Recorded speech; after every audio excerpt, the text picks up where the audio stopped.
Man ana man ana man ana laulakum.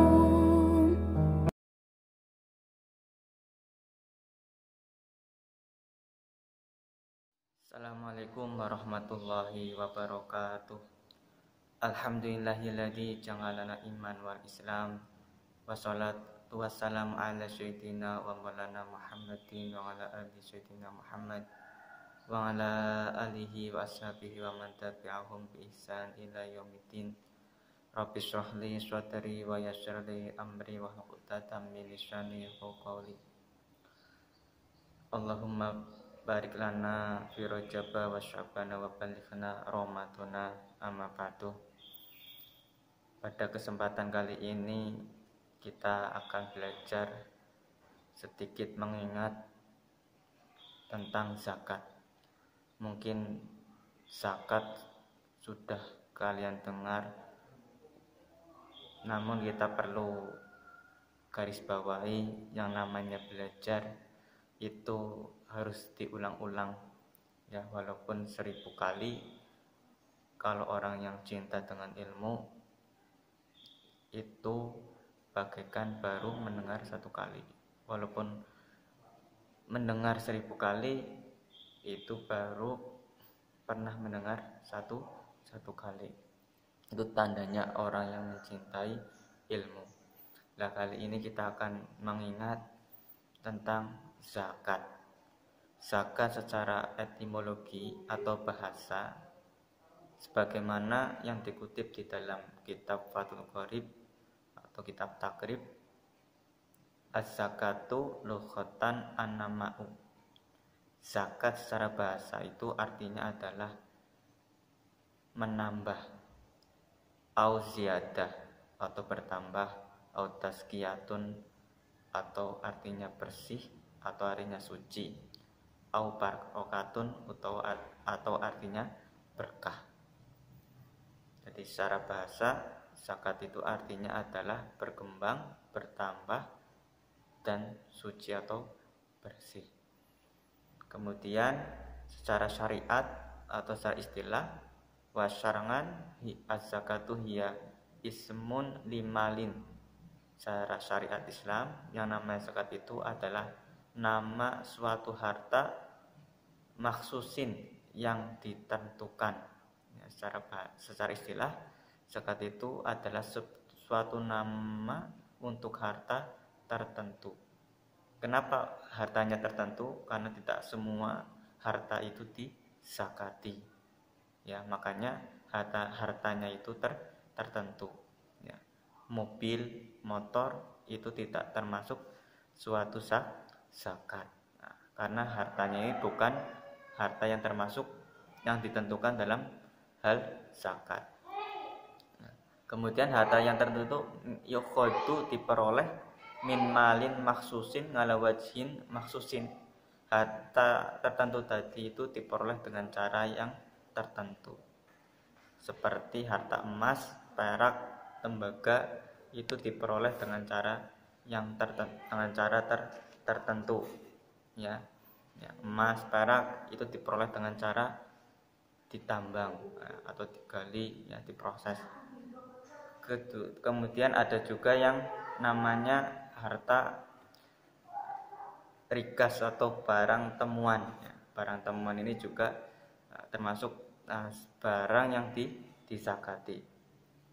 Nah, barang yang diperoleh tadi itu ya, baik melalui pertambangan maupun pertanian maupun peternakan, ya, ataupun barang penemuan atau harta rikas, nah, itu juga ada ketentuannya atau syaratnya.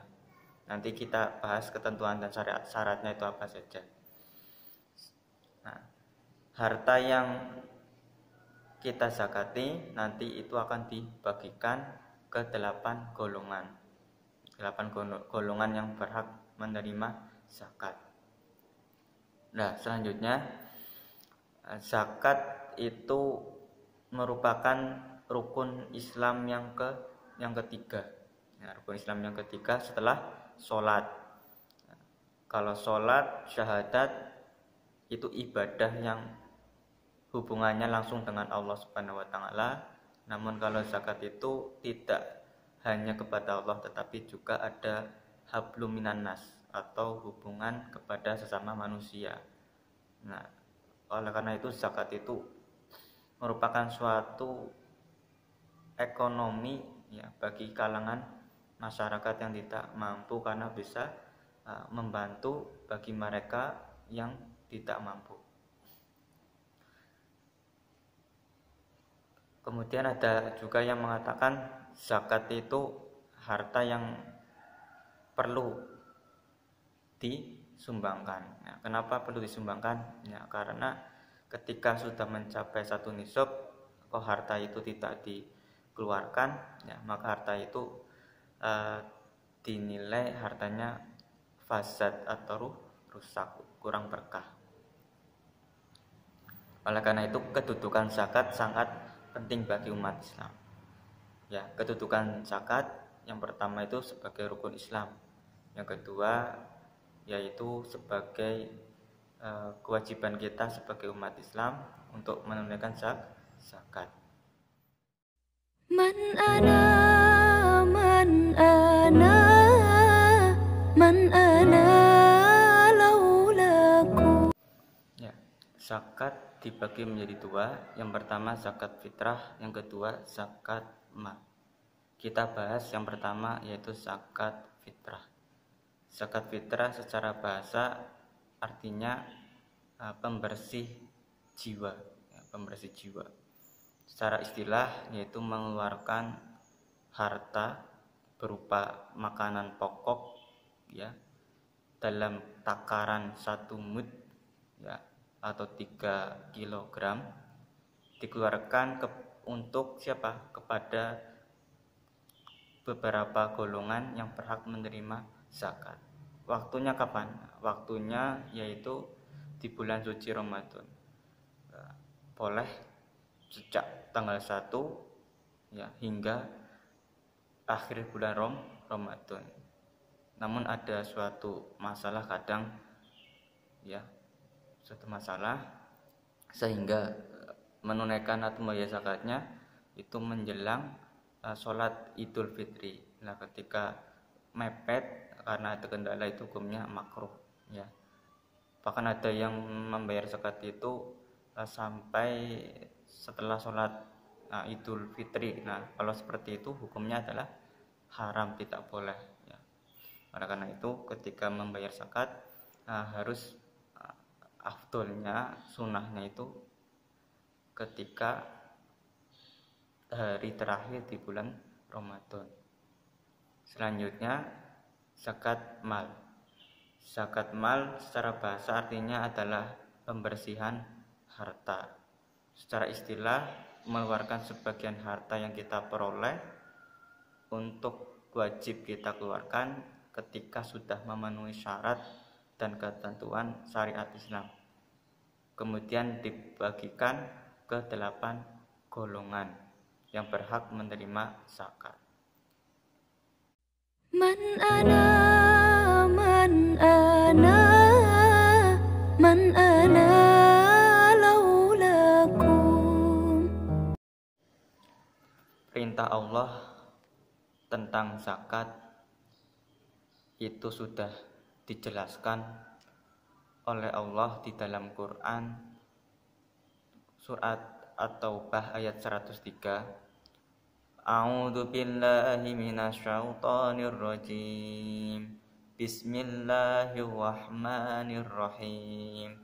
Khudh min amwalihim shadaqatan tutahhiruhum wa tuzakkihim wa shalli 'alaihim innas sholata sakanul lahum wallahu sami'un alim. Shadaqallahul alim. Yang artinya khud, ambillah wahai Rasul, min ambalihim, sebagian harta mereka, sodakotan, sebagai zakat, tutohiruhum, yang bisa membersihkan mereka, wa tusakihim dan mensucikan mereka, wa sholli dan doakanlah alaihim untuk mereka, inna sholataka sesungguhnya doamu itu sakanun bisa mententamkan jiwa, lahum bagi mereka, wallahu dan sesungguhnya Allah itu sami'un maha mendengar, ngalimun lagi maha mengetahui. Dengan Quran surat At-Taubah ayat 103 ini Allah memerintahkan kepada umat manusia untuk mewajibkan bagi mereka untuk mengeluarkan zakat. Ya, tujuan zakat itu pada hakikatnya adalah untuk membersihkan dan mensucikan, baik membersihkan jiwa maupun membersihkan harta. Orang yang senantiasa mengeluarkan sebagian harta yang dimiliki, hidupnya itu akan tentang, akan damai dan dijauhkan dari mara bahaya dan dijauhkan dari adab dari Allah Subhanahu wa taala. Ya, makanya kalau orang yang memiliki usaha ya, dan hasil usahanya, keuntungannya itu ditasarufkan, disodakokan, bahkan disakati, nah itu biasanya usahanya itu lancar dan sukses. Ya, banyak cerita, ya banyak. Silakan kalian buktikan sendiri kalau tidak percaya bahwa zakat, sodakoh itu bisa melipat gandakan harta kita. Kita sodakoh 1, Allah akan mengganti 10, bahkan sampai 700 kali lipat. Ya, kita sodakoh 1000, Allah akan mengganti 10.000. Kita sodakoh 10.000, Allah akan menggantikan 100.000. Kita sodakoh 100.000, Allah akan menggantikan 1 juta. Nah, namun kalau ibadah terkait sodakoh dan zakat itu amatlah berat dibandingkan ibadah yang lain. Ya, beda dengan sholat, beda dengan puasa, itu agak ringan. Tapi seringan-ringannya kita juga kadang malas. Ya, tapi kalau sodakoh, zakat itu ibadah yang bagaikan mengangkat gunung, ya, bagaikan mengangkat gunung, amatlah berat. Makanya Allah itu melipat gandakan pahala orang yang zakat dan sodakoh. Tidak hanya memberikan pahala, tetapi Allah juga membalas 10 kali lipat. Nah itu, makanya kita itu dilatih ya, sejak sekarang untuk gemar, senang untuk sodakoh, apalagi zakat. Ya, kalau kita ditakdirkan oleh Allah Subhanahu wa taala sebagai pengusaha yang sukses, ya, gitu. Nanti selanjutnya akan dibahas terkait tentang macam-macam zakat yang zakat itu kategori yang maksudnya di sini kategori harta yang disakati itu apa sih? Man ana man ana